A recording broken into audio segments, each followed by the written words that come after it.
umugisha wawe uzawugeraho haza ibisa nk'umugisha ariko atari umugisha. mbere Isaka haza Ishimayeli. Kuvuga ko ari nk'umwiskoro, kandi nanabyumva ntago nshatse kumutaranga kuko ntazi narye ndi buvuge, nta nubwo ndi bumuvugeho.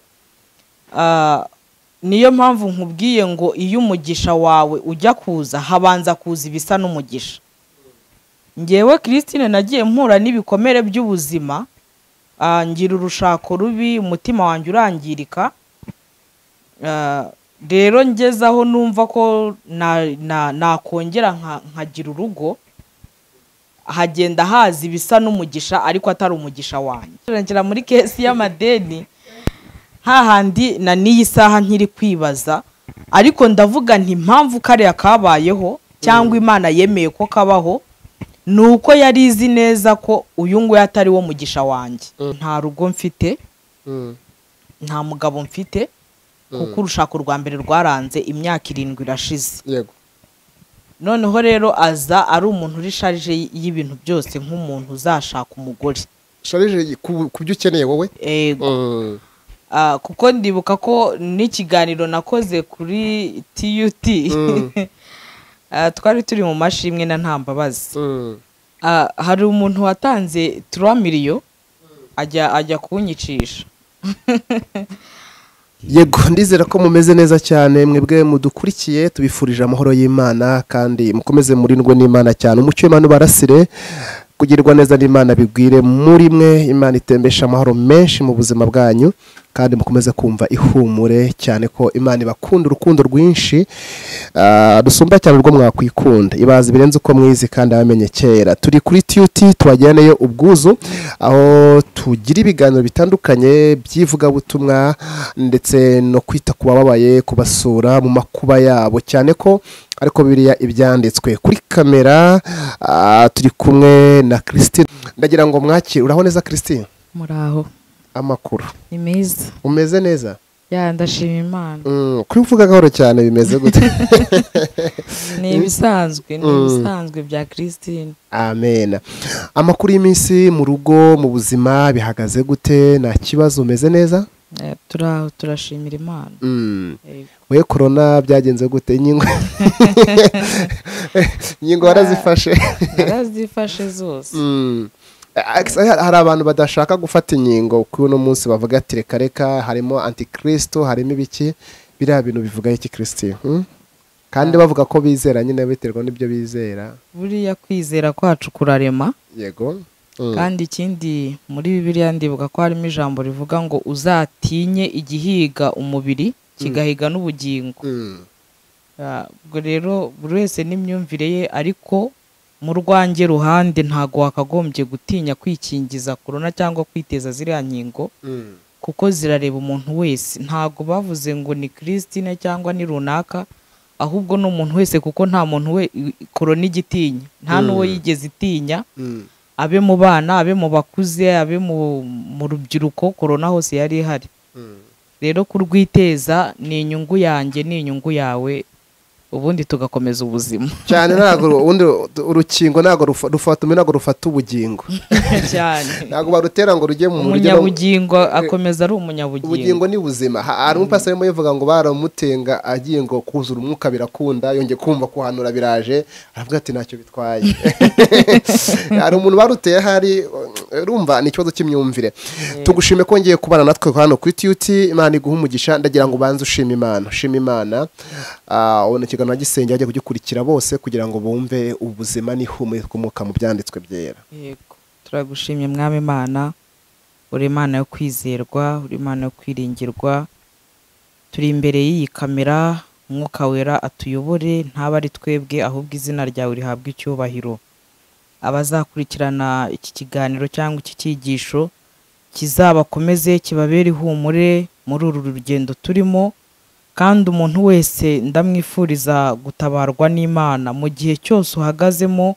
Imana yururukire kukumva, igutega amatwi, itebuke dutabare, kuko niyo murengezi wacu. Tubisabye Imana mu izina rya Yesu Kristo Nazareti wabambwe. Urakoze. amen. Amen. Ndize ko abadukurikiye uvuze ngo amen. Kristo ufite umuzingo, ndagira ngo banze unyuzemo amaso usome ijambo wateguye tuzogenda turiganiraho uko mukagenda tuyobora. Ni amagambo amaze iminsi amfasha, turasanga mu gitabo cy'Itangiriro ibice ni 27, turasoma duhereye ku murongo wa 34. Aravuga ngo Esawu yumvise amagambo ya se aboroga umuborogo mwinshi w'umunyamubabaro, abwira se ati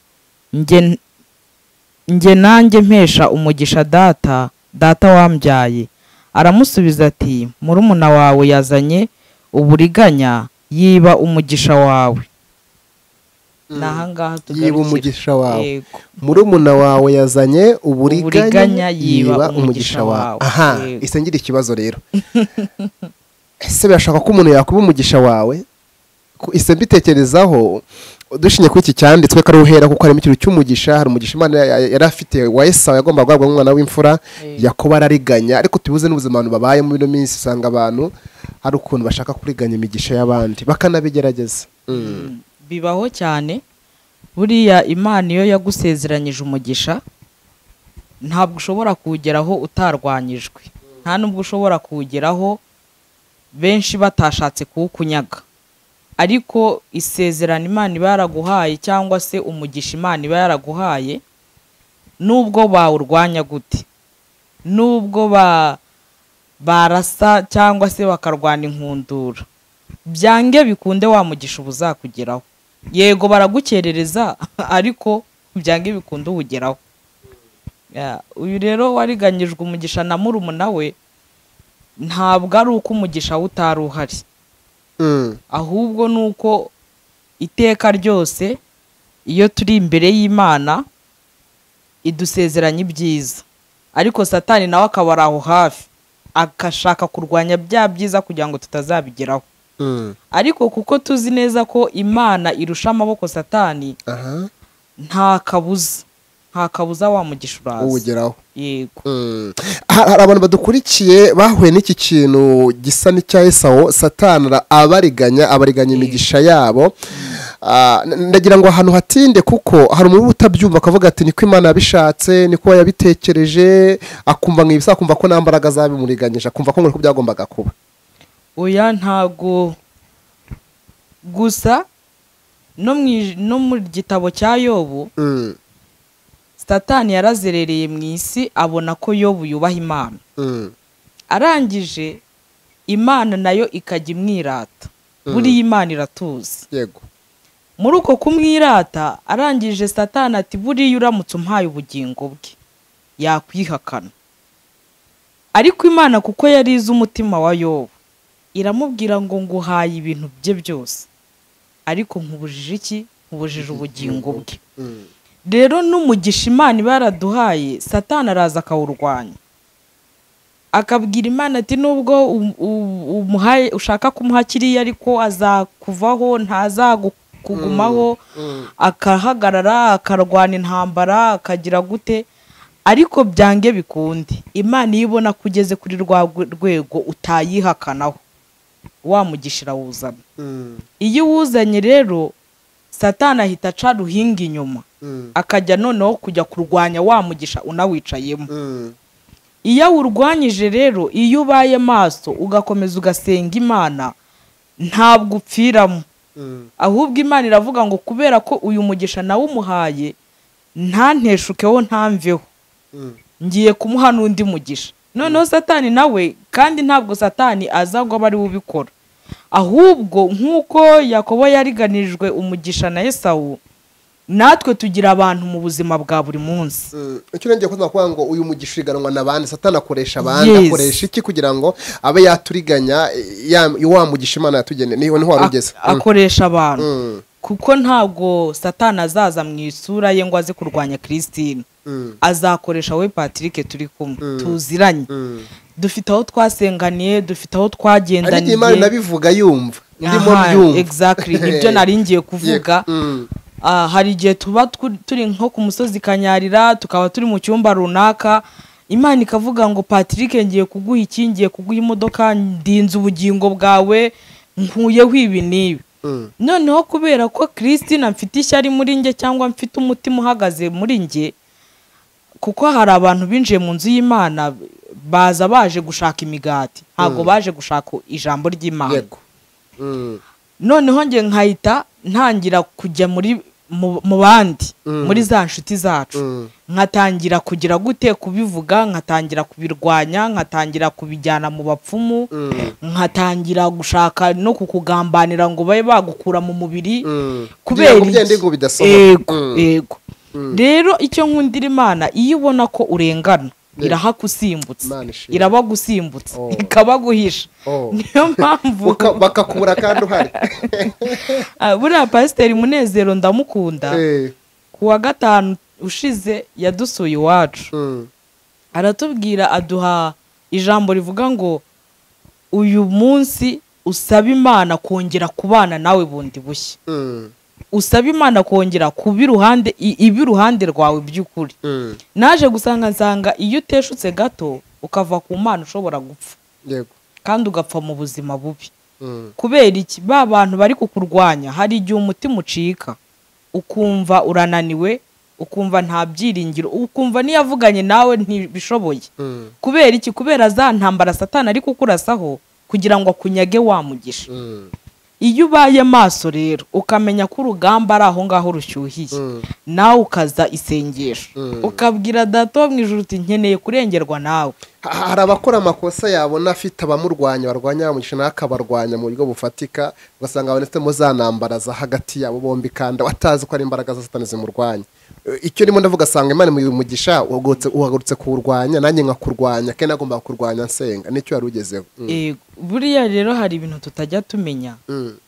Iteka ryose tugomba kumenya ko nimba Imana yaransezeranyije kuzampa Bibiliya, Bible iyi ngiyi, ngomba kumenya ko nimba Imana izayimpa nko ku itariki 20, ngomba kumenya ko guhera kuri uyu munsi resisi kuzageza 20 nzarwana intambara itoroshye kugira ngo iyi Bible nyigereho. Kuko Satani ntabwo akunda abantu basoma ijambo ry'Imana. Icyo ni icyambere. Satani ntabwo yifuza ko Christina nzatera imbere. Ntabwo Satani yifuza ko wowe Patrick hari ikintu uzageraho. Iteka ryose Imana ikubwiye ikintu, Satani nawe ahita atangira urugamba rwo kukurwanya. Kandi ntabwo akoresha ibiti cyangwa amabuye, akoresha ba bantu. Umenya amakuru yawe ho gato cyangwa se ukuzi, mukaganira uzi ko ari umufrendi wawe. Hari n'igihe abazi defo zawe na karite zawe, rero agera kuri defo akuzeho ko nta muntu ubura defo, nta muntu ubura bibi kuri we, akabigira impamvu yo kugukubita, agukubita inkoni. Rero icyo mukaganira nka friend ni wari ugeze. Iyo uganira nk'umufrendi wawe ukamubwira uti Imana yambwiye ibi n'ibi, hari igihe ahindukira akaba ari uza kukurwanya. Ariko barimo nikosa ubundi ngenekereza Kristo, niba Imana ikubwiye ngo uzabiki, ni amakosa abantu bakunda gukora, wenda aza kudufasha by'ibisobanuro. Niba Imana ikubwiye ngo ukore iki, nzakugira iki, ubundi kuki ngomba kujya kwibwira abantu, kuki batabiceceka abantu bakajya kubisorera abantu? Mu bihe byahise, mu bihe byahise abantu bakiri bazima, aba ariko mbivuga, ntago nsuzuguye abantu, ariko mu bihe byatambutse umuntu yagiraga inshuti ikaba inkoramutima ye. Ikintu cyose icyo wumvise ukumva wamubwira. Kubera iki? Kubera rwa rukundo rwari hagati yanyu mwembi. Iyi saha rero cyangwa muri iyi myaka turi kugenda twinjiramo dusohoramo, nta muntu ukishimira mugenzi we ko hari ikintu kizageraho. Nta muntu ukishimira mugenzi we ko atera intambwe, ahubwo aba yumva buri teka ryose yagusubiza inyuma.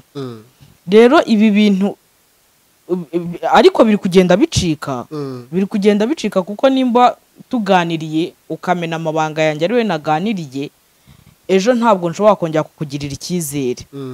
Ubwo mpita ndesida nkamenya kubaho ngewe Christina, ngewe ngenyine, nkamenya ngo n'ibyanjye n'Imana seto. Ubwo rero isezerano riragora. umugisha kuwugeraho biragora. bisaba kwihangana no kumenya uko urwana mu bigo bw'umwuka rwanisha gusa no kwabivuze. Ese iyo umaze kuhabwa no masezerano Imana iwe nzaguha umugisha nk'uko Imana yabwiye sango nzaguha umugisha, hari umugisha ugenewe umwana w'imfura mu muco w'abisebe byari bisanzwe. Ubundi yagombaga kwitwara gute? Nire kosa Esawu yakoze igatumye aragwa bamunyaga bamukwera uburiganya bakamuta, kuko ari amakosa usanga abantu dufite amazano dukunda gukora agatuma rimwe rimwe nyine tutabona wamugisha tukarwana nabi. Buriya umugisha Imana yawutuhaye cyangwa se yawutubwiye ntabwo tuba tugomba kwirara. Yego. Ntabwo no kwirara. Ntabwo wicara nk'umuntu wagezeyo kuko Satani we ntabwo yicaye. Satani ntabwo yicaye kandi Satani akorera mu bantu nk'uko twabivuze. Ntabwo nimba Imana imbwiye ngo izampa inzu ntabwo ngomba guhita nicara ngo ndyame nsinzire. Oya, ahubwo mpita nkazaho amasengesho. Nimba nasengaga 2 nsenga 3 kugira ngo rya sezerano ryanjye rizajye gusohora. Hari ayandi masengesho narisengeye arizana, kuko ya masengesho niyo Imana izandeberamo ikabona ko narwanye inkundura kugira ngo cya kintu cyanjye nkigereho. Si uko Imana iba itahita igikora ako kanya, ahubwo ibitubwira igira ngo irebe nimba koko turi bugume mu mwanya wo gusenga nk'uko twasengaga. Kuko hari igihe Imana ikubwira ikintu ugahita wicara ukadamarara ukumva ko wagezeho, ukumva ibintu byose byararangiye. Icyo gihe rero ntabwo umenya aho waterewe, ntumenya Satani aho azamukira. Swati ahita azamukira muri rya sezerano, ukaryama ugasinzira uti navuganye n'Imana. Navuganye n'Imana. Ejo ukajya kubona ukabona undi mwasenganye bari gusubizwa none ukibaze se Imana ngiye kwitari kunsubiza kubera iki? Yaraguhaye uragenda uraryama. Mbese amasezerano Imana iduha cyangwa umugisha igambirira kuduha tumeze nka za mbuto, zimwe zajugunwe mu butaka, izindi zijugunwa ku kara, izindi mabuye no butaka bwiza. Ariko ngo wazishyize ku butaka bwiza zabyaye umusaruro. Rero natwe Imana iduhaye iyo itubwiye ni ijambo rimwe, no gukora kwayo ni amagambo 2 atandukanye. Uyu munsi hagati yaho ivugiye n'igihe izasoreza harimo umwanya, harimo urugendo rurerure ubu utazi uko bizagenda. Ni naho uhuriramo n'aba bantu twavuga batangiye kurwanya icyo Imana yavuze. Kuko niho hahandi ushobora gucika kubera intambara uri guhuriramo nazo, ugacika isezerano ryawe ukaburiciyemo hagati.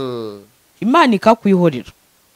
Ntabwo ikwihorera, ntabwo ikwihorera mu buryo bwo kuvuga ngo irakuretse ntabwo izabikora ntizagira gute. Ahubwo irakureka ikakurindira hahandi, ikareba neza nimba ko kuzongera ukagira wa mutima wo kuvuga ngo reka nongere nsenga Imana, nongere mbaza Imana. Kuko iyo tugeze muri cya gihe, hari igihe umukristo agezamo akavuga ati ariko reka mbaza Imana nimba ariyo twavuganye, reka mbaza Imana nimba ari koko ariyo yavuganye nanjye. Kubera iki? Waragiye amasezerano urayaryamana, ntiwayabibira, ntiwayahingira, ntiwayabagarira. Buriya amasengesho dusengera amasezerano yacu ni ukuyabagarira. Ni ukuyabagarira kugira ngo azasohore atariho ikizinga, azasohore nta nkomyi agize. Ubundi mu bintu byinshi cyane cyane bikunda kugaragara mu bantu bakishijwe cyangwa abantu basengesha, abantu basenga ko Imana ikunda kuvugira mu nzozi, mu iyerekwa, mu nyandiko, mu buhanuzi bw'ubuhanuzi. Imana ikavugira mu cyumba. Hari ukuri Imana ibwana kuvuga ati Imana igukora ubukwe bwihuse. Nibyo ikunda kuvuga cyane. Nimwe mu Imana ikunda kuvuga ati mbonye ubukwe bwihuse, Imana ikuhaye umugabo mwiza cyangwa umugore mwiza. Kugasanga abakobwa musenga na mu groupe bagutse kubirwanya cyane, bakarwanya ubukwe bukajya naho bupfa, kuko usanga kenshi mu nsengero hari ibiro bigaragaza ko hari abantu bica ubukwe bw'abandi kandi bose bafatanyije gusenga. Ikintu cy'ubukwe kucyana akunda kukica kandi kikicwa n'abakobwa. Ugasanga umuhungu araje kundi ashatse kumukora agapapu, amureza ibintu bitahari, amureza umwana atagira, amureza iki, kandi bikamubizera. Ese abantu barakijijwe mushiki wacu? Abo nibo nakubwiye mu magambo twavuze mbere, nibo nakubwiye baje gushaka imigati. Yego. Ntago baje gushaka ijambo ry'Imana.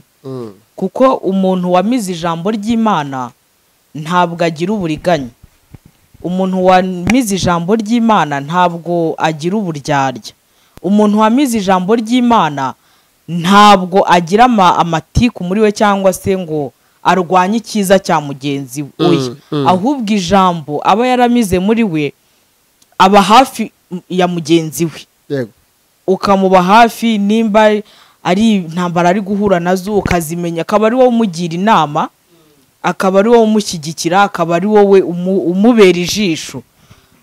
Kubera ko mu nzu y'Imana dufite ikibazo cy'uko mu nzu y'Imana hinjiriwemo abantu benshi, mbese hari abaje gushaka imigati, nk'uko Yesu igihe yakoraga igitangaza ku musozi akagaburira abantu, agatubura ifi n'imigati, ku munsi ukurikiyeho haje abantu benshi, wese atumiza mugenzi avuga ati wa mugabo yatugaburiye, haje abantu benshi. Abari baje rero ntago bari bazanywe n'ijambo, bari bazanywe na ya migati Yesu yatubuye. Noneho rero no mu nzu y'Imana harimwo abajemo baje gushaka abo bagabo, harimwo n'abaje baje gushakamo abo bagore, harimo n'abaje baje gushaka ijambo rya nyiri ijambo, harimo n'abaje baje gushakamo imyenda. Izo ni ingeri zose n'izindi ntavuze ziri mu nzu y'Imana. Niyo mpamvu Imana nikubwira ngo nkukoreye iki mwana wanjye, uzarwanwa na ba bandi mubana mu nzu y'Imana. Oye, ntabwo umupagana azaza kukurwanya kuko ntabwo akuzi, nta nubwo azi imvugo y'Imana, nta nubwo azi icyo Imana igushaka, nta nubwo azi ukuntu bisohora, kuko ntabyo yigeze abona. Rero kubera ko abo baje mu nzu y'Imana baje gushaka iyo migati nayo ntibayibone, niyo mpamvu nibumva uwamize ijambo ry'Imana, Imana imubwiye ngo nzakugirira iki mwana wanjye, nibo bazahaguruka bashaka kutubuza wa mugisha Imana iha abantu bayo. Nyamara muri bo banze gukizwa, banze kumaramaza, ahubwo baravuga ngo reka tugume muri iyi nzu y'Imana, natwe tujye tugira gute, tujye tubyica, tujye tubisubiza inyuma, tujye tubirwanya. Mbese niko kazi bafite, niko kazi bafite mu nzu y'Imana. Numva bikomeye mwakagira Imana nukongera ibihe byo gusenga mu bihe dusohoyemo, nukongera ibihe byo gusenga. Ngo baza ngo n'abantu bitware gute, kuko ibintu benshi bahura nabyo. Umuntu yitware gute dukurikiye uhura nabo bantu, niki yakora kugira ngo abashe guhagarara ashikamye ku munsi nuko birivuga muri ibi hashobora guhana byo abantu barwanya amasezerano Imana yavuze ku buzima bwe, yakora iki, yabigenza gute? Icyambere ni ukuba maso, ugasenga.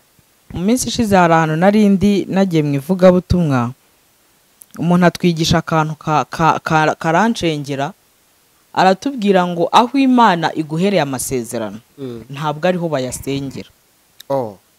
Akantu keza bayasengera. Yes. Arabidusobanurira, tunasoje iteraniro ndamusanga numva nshaka kuganira nawe, aratubwira ngo Imana nimba ikubwiriye amasezerano ahangaha, aha nicaye, abo turi kumwe bose ntabwo ariko bayishimiye. Harimo abayishimiye bagera mu 10, harimo n'abandi 5 batayishimiye. Kubera iki? Yavuze ibintu byiza, kandi ibyo bintu byiza bamwe ntago babifite, cyangwa se baranareba muri viziyo yabo bakabona ntibizanagerwa. Nta kimana ndabavugaho kuri iyo ngingo cyangwa kuri ibyo byiza. Ariko usanga n'Imana we yamuvuzeho ikibaba abayemo, reka kuvugaho ibyiza bikamubabaza. None haratubwira ati Imana nimba iguhereye isezerano hahandi, ntabwo ariho ugomba kurisengera. Nimba wari uri Kacyiru urimuka ujya ku wundi musozi w'Iremera, nimba iri guhereye Iremera urahindura pozisiyo zo gusenga, usengere mu cyumbi wawe, ubwiza Imana ukuri, uyibwira uti uko bimeze kose ndabizi neza ko ari we wavuganye nanjye, ariko nkeneye kuntabara, ukandengera, ukampa izindi mbaraga zo kuba imbere yawe, kugira ngo mbashe kubera amaso ya masezerano wampaye, wamugisha ugambiriye kungirira. Kuko iby'Imana biza mu buryo butandukanye, kandi igihe cy'Imana iyo kigeze irakora. Ariko nanone wamugisha wawe, ari ryo jambo twakomeje tuvuga, ntabwo rizasohora kubera ko wasenze menshi, oya, nta nubwo rizasohora kubera ko wakiranutse cyane, ahubwo rizasohora kubera ko wabaye maso.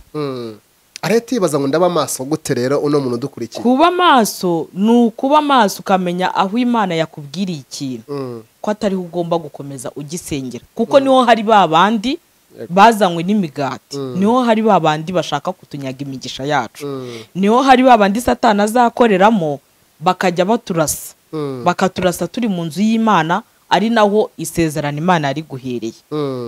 Rero ni ukwinyufura cyangwa se ni ukwigobotoramo gato ukajya mu nzu iwawe akaba ariho urisengera. Nimba Imana iri kubwire mu mbaga y'abantu, si byiza ko ujya kurisengera n'ubundi ukiri muri ya mbaga y'abantu, kuko n'ubundi bazakomeza bagusenye, ntago bazabura ibigusenya, kuko bazi umugisha wawe. Noneho dukore ku kandi kantu, ibi bintu by'ubutumwa cyangwa bw'ubuhanuzi Imana ivugira mu bahanuzi mu bigo bitandukanye n'ibintu mu bihe bitandukanye uko biri bivuga, usanga no minsi ahubwo hariho ikibazo cyo ko benshi ngo zisenyuka bite n'abantu bica amasezerano, kuko we yaramucitse arasohora. Imana yavuze ko azubaka urugo, arabirwanya, ariko Imana atangira kurwanya urugo, gasa naho bigeze no Rwanda rusenye, asingiye kandi kubwa buhanuza akoresha abahanuzi batandukanye. Habayeho gutuma umugabo cyangwa uteye ku buhanuzi. Iki cyura kivuga iki wenda wagifashisha iki abantu kugira ngo n'abantu bamenye uko bitwara amazano yasohoye aritwara gute? Ya isezerano iyo ryasohoye ntabwo ari byiza ko ujya kurirwanya, kuko buri hari ikintu njya nkibaza ntubundi umuntu nimba yararwanyije ubukwe, sibyo, bugasohora akiri aho ngaho, usibye ko ijambo ry'Imana nyine n'ubundi rigaruka ritubwira ngo aho bazateranira bakurwanya bakoze utunama twabo, ntabwo nzaba mbateranyije, ahubwo nzaba muri za nama batatanyirize mu nzira zirindwi. Kubera iki? Bazagambirira kukugirira nabi, ariko Imana yo igutarutse hahantu. Niyo mpamvu rero nimba Imana ifite ubwo bwenge bwo kutubera muri izo nama z'abo bantu, tugomba natwe kugira ubundi bwenge bwo kuvuga ngo nimba itubwiriye ibintu ahangaha, ntabwo ariho tugomba no kubisengera. Cyane ko mu buzima bwa muntu bwa buri munsi hari ibintu twishuka, hari ibintu twishuka. Nimba Imana ikubwiye ikintu kigasohora, ejo ikindi kigasohora, ntabwo ari byiza ko wirara, ahubwo urushaho gusenga. Yego, nibyo nakomeje mvuga nti urushaho kuba maso. Ubwo umuntu udukurikiye yumve kandi anumvire icyo Imana irimo kuvugana nawe. Niba ibyo Imana yakubwiye ari umurimo kubirwanya, ntabwo akwiriye kujya kumurwanya nawe mu bigo bufatika. Nicyo yagiye utubwira, agomba gukaza amasengesho. Batubwiye ko hagati y'aho Imana ivugiye nawe bigomba gusohorera hari umworera munini, kandi tugomba kwamo tugasenga. Ikindi mo n'ubu gikomeye nuko n'uwo byasohoye akabi byasohoye kandi byaragwanye, nabwo niyirara akomeza asenge kandi abane n'Imana. Ndagira ngo no tugana ku musozo mu kanya dushikuye cyane tukawasomye. Umukristo dukurikiye yitware gute mu bimuho bitandukanye, yaba ibyasohoye n'ibitarasohora? Akora iki? Aba bantu arababwirwa n'iki? Kuko wavuze abari hafi yawe hari igihe harimo Yuda, kuko muri 12 bayiso harimo Yuda, kandi Yuda yasaga n'abandi, yatwaraga n'imiya mu gihe Yesu yamugiriye icyizere. Mu by'ukuri abakristo bitware gute muri rusange, kuko ubu buzima twaga nibwo buzima abantu babayemo, abana bafite ibikomere mu mitima byatewe na bene se babana babakomerekeje. Uyu muntu wakomeretse akora iki? Yitware gute? Uramuhumuriza gute? Ni ukuba maso. Yego, icyo nicyo cya mbere, ni ukuba maso. Ikindi cya kabiri, iyo umugisha wawe uzawugeraho, haza ibisa nk'umugisha ariko atari umugisha. mbere Isaka haza Ishimayeli. Yego. Iyo zahabu bajya kuyikura mu ruganda, inyura mu nganda nyinshi kugira ngo ivemo ibengerana, ifite ubwiza bwa zahabu, ku buryo naho zahabu iri abantu bashobora kuhicanira, kubera ko bose bari gushaka bwa bwiza bwa ya zahabu. Ubwiza bwa ya zahabu ntabwo buvuze ko umuntu wese uri kuyishaka ariko yayibona. Ubwiza bwa ya zahabu ntabwo bivuze ko aho iri irinzwe abantu batahicanira n'amaraso akameneka. Kubera iki? Kubera ko ni zahabu. Natwe impamvu umugisha dufite cyangwa se Imana idusezeranya urwanywa, nuko abari wa mugisha uzagusohoraho ukazagirira abandi bantu umumaro. Buri Imana ntishobora gukora ikosa ryo kuguha umugisha hatarimo abandi bazawungukiramo. Ishobora kuguhana wa mugisha ukagira ubugugu, ariko ikajya igukoresha ku gitugu ukagirira abantu neza, cyangwa se ukagira ugakoreraho abandi umugisha kubera ko yawuguhaye. Rero mu nzu y'Imana ho biteye ubwoba, ariko tugomba kuba maso. Nkanjye mu gihe cyashize navuga ko ari nk'umwisikoro, kandi nanabyumva ntago nshatse kumutaranga kuko nta zina rye ndi buvuge, nta nubwo ndi bumuvugeho. Niyo mpamvu nkubwiye ngo iyo umugisha wawe ujya kuza habanza kuza ibisa n'umugisha. Ngewe Christine nagiye mpura n'ibikomere by'ubuzima, ngira urushako rubi, umutima wanjye urangirika. Rero ngezaho numva ko nakongera nkagira urugo, hagenda haza ibisa n'umugisha ariko atari umugisha wanjye. Rero uwo muntu yaje aza nzi ko ari umugisha wanjye, ariko niyo mpamvu nakomeje mvuga ngo gusenga bitwereka neza aho tugomba gusengera. Nimba nasengeraga mu kavuyo k'abantu benshi, hari aho bigera nkajya gusenga njyenyine nkabaza Imana. Uwo muntu yaraje ngira ngo ni umugisha wanjye, ariko ndabanza mbigenza make, ndavuga nti sinamenya, reka mbanze nsenge. Uwo muntu yaraje anshyira muri kesi y'amadeni. Yaraje anshyira muri kesi y'amadeni, hahandi na n'iyi saha nkiri kwibaza, ariko ndavuga nti impamvu kariya kabayeho cyangwa Imana yemeye ko kabaho, nuko yari izi neza ko uyu nguyu atari wo mugisha wanjye. Yari izi neza ko iyi atari yo zahabu yanjye. Ibikora kugira ngo nkanguke cyangwa se nongera ibihe byo gusenga, kugira ngo mbe maso, ibije byose sinikange ko ari zahabu zije. Byagenze gutera ako karana bakumve ubonye umuntu ati Imana n'umugisha wanjye, ni umutware wenda Imana imaye niki, agushize mu madeni. Byagenze yaje ari umuntu ufite sharije zose, kubera ko ubuzima mbayemo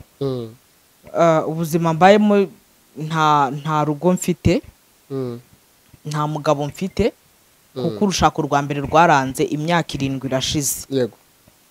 Noneho rero aza ari umuntu uri sharije y'ibintu byose, nk'umuntu uzashaka umugore. Sharije ku byo ukeneye wowe? Yego.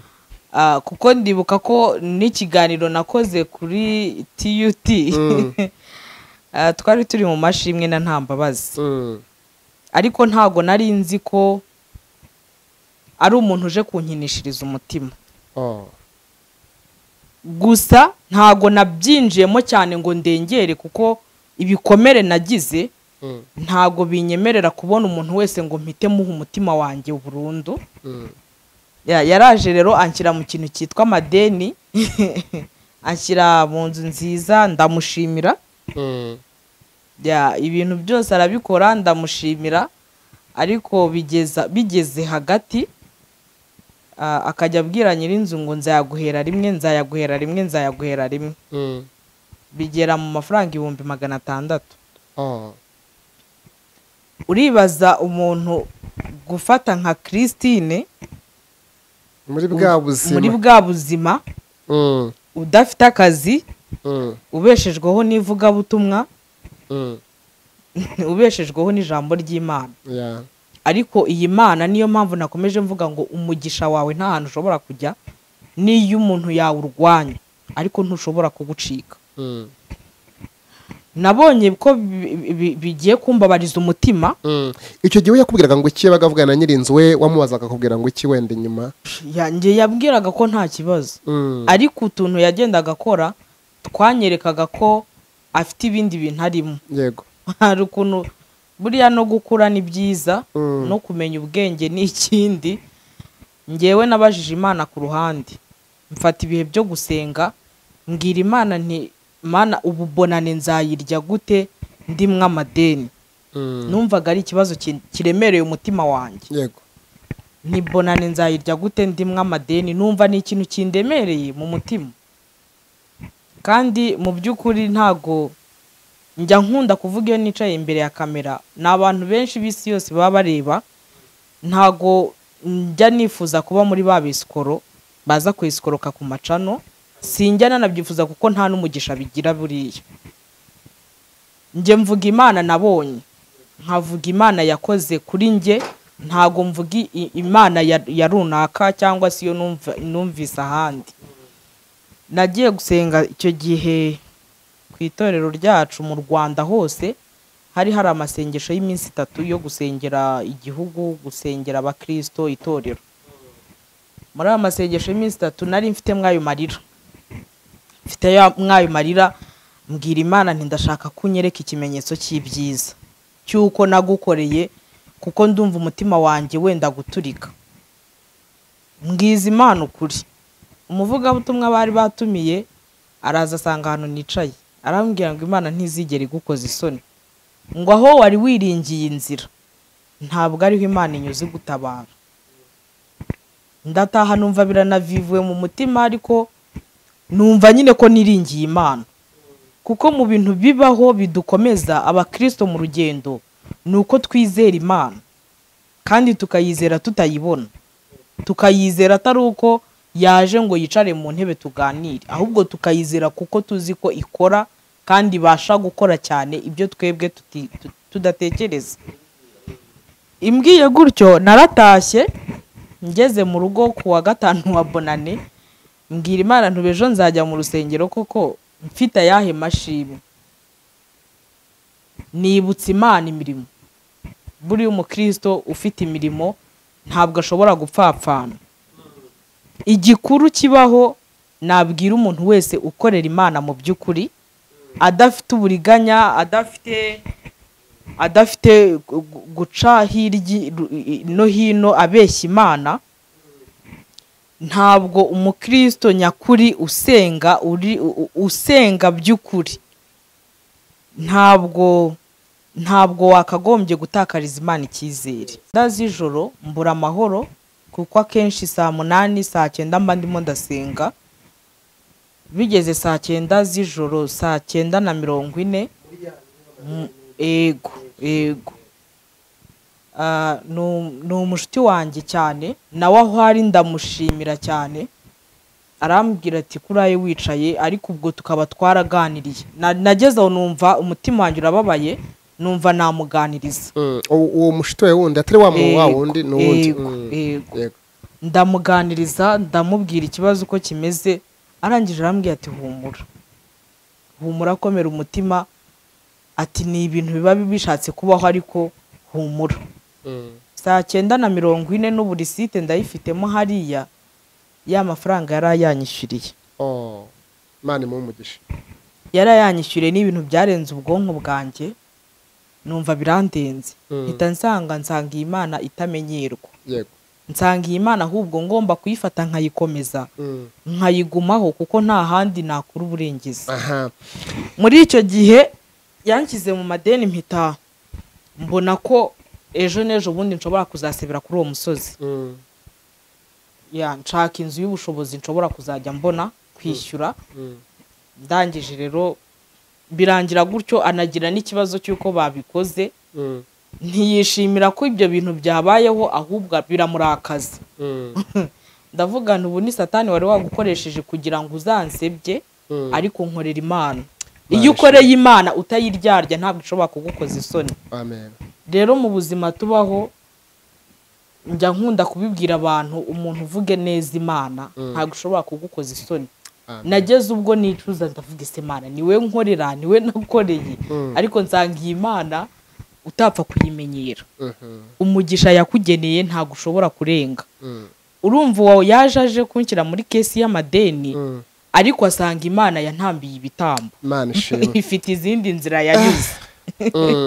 ubu byarangiye gute rero, muracyari kumwe cyangwa yahise agenda? Ubu urimo kuba hehe? Uri muri ya nzu wishyurira? Ese ubwishyura urimo kubona neza mu ivugabutumwa? Wenda bihagaze gute gatoya? urumva ntago umuntu yakumva yari azi ko agambiriye kugusebya muri we, kuko njye nasanze byari nko gushaka kwangiza izina ryanjye. Buriya umuntu Imana yatunze inkoni, uzirinde kuba wamuvugaho nabi, uzirinde kuba wamuhemukira. Ntabwo ubuzi ahantu yasengeye, ntubuzi Imana yavuganye nayo, ntubuzi aho ageze uko byagenze. Muri icyo gihe urumva we byaramutushije. Uzarebe umuntu iyo yagambiriye kukwica, kukuroga, ukamuca mu nzara, ejo akabona uriho, ejo bundi ukamubanaho, akongera agasubira mu bapfumu akakurokesha, ejo bundi akabona uracyariho. Hari umuntu watanze 3 miliyo ajya kunyicisha. Umupfumu wa nyuma yagezeho ngo yaramubwiye ngo uyu muntu simubona, karabaye, ngo hagati yanjye nawe ngo hagati yanjye nawe harimo igikuta. Aragenda rero ajya kwigamba mu bantu tuziranye, arababwira ati Christine ajya mu bapfumu barenza bonjyamo. Rero buriya uzatinya umuntu Imana yavuzeho, uzatinya umuntu Imana igifite mu kiganza cyayo, kandi uzatinya umuntu wubaha Imana. Ubundi umuririmbyi yaravuze ngo utakurusha gusenga ntakajya gutera ubwoba.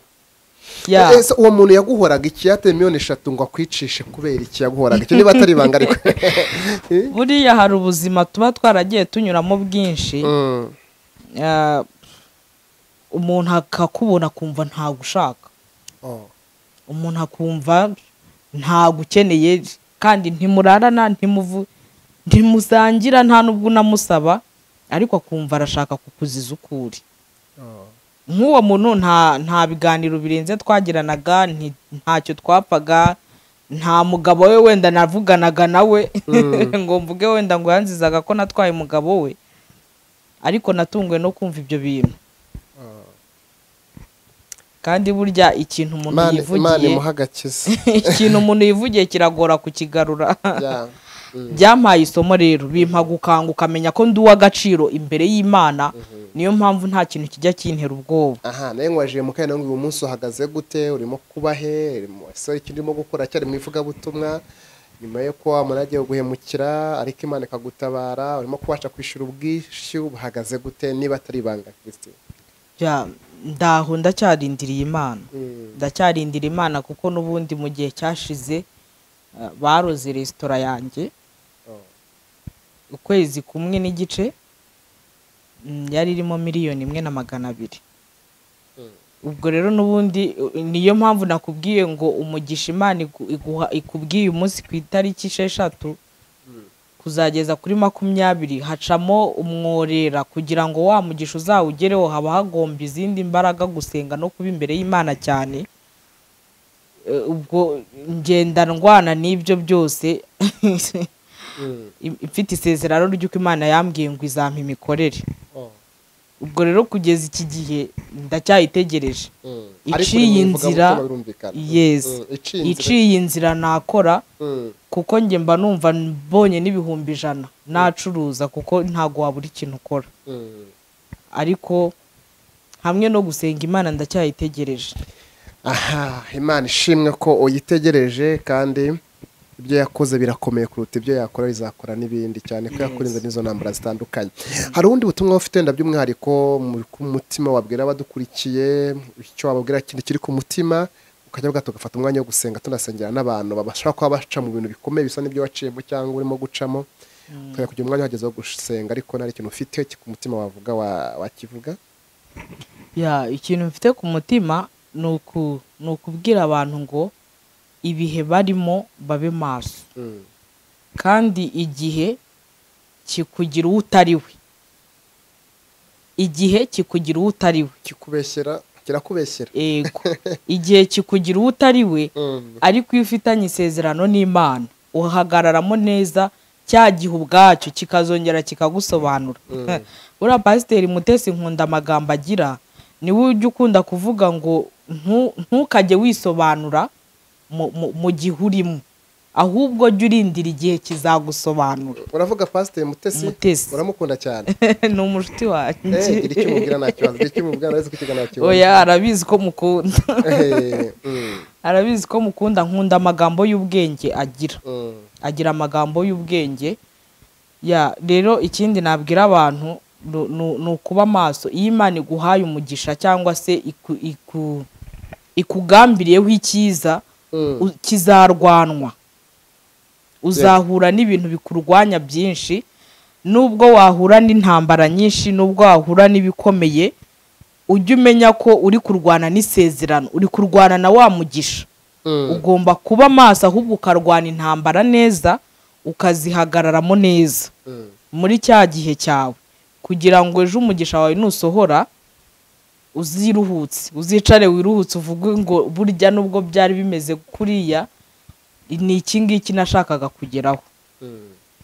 Ni ukuba maso. Turagushimiye cyane, Imana iguhe umugisha, kandi uri umuntu w'umunyembaraga, uri umunyembaraga waciye mu bikomeye, ko uri intwari, uri umuntu w'intwari. Imana iguhe umugisha, abantu bakwigiraho byinshi. Reka dusabe abantu bazanakuvugisha, munaganire byimbitse kurusha. Ahubwo nimero yawe wenda wayivuga hano bakazakuvugisha twanagusenga Imana.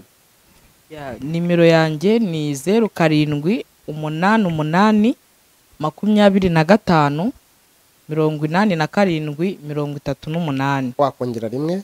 0788258738. Yego, ibaruye kuri Christine Umutoni.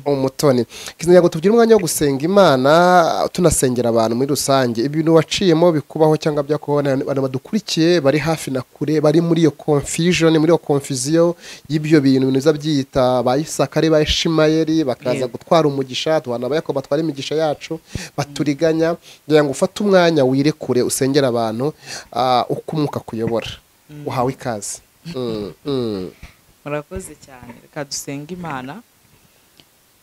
Turagushimiye Kristo mwiza, tugushimiye imbabazi nyinshi n'urukundo rwawe ukomeje kudukunda. Dusengeye abantu bose bari mu gihugu cy'u Rwanda, dusengeye abari inyuma y'igihugu cy'u Rwanda. Imigisha yacu tumenye neza ko hari abashaka kuyiriganya, ariko ukatubera amaso. Nyemerera umuntu wese ufite isezerano ryawe, umurusheho kumwambika imbaraga, kandi umwambike intwaro zose z'umwuka, kugira ngo arwane bucece kugeza ubwo uzasohora isezerano rye. Imigisha yacu watugeneye nta kabuza izasohora, kuko twizeye ko uzayiduha rwose, kandi twizeye ko uzatugirira neza. Umuririmbyi yaravuze ngo ndi kumwe nawe Kristo, nta cyankura mu buntu bwawe, nta n'icyanteshuza mu nzira yawe, ahubwo nzakomeza nkwizere, kubera ko nzi neza ko ari wowe umugisha wanjye, ari wowe ufite mu biganza byawe.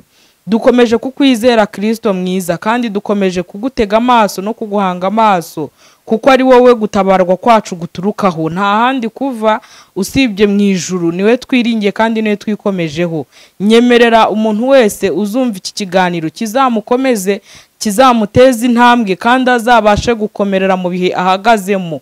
Ibihe byatugira abo tutari bo, ibihe byadukomerera, ibihe byatubuza gutera imbere, ibihe byatubuza kujya aho dushaka kugera, ariko kubera ko tukwiringiye, ibihe byacu bizasobanurwa nawe.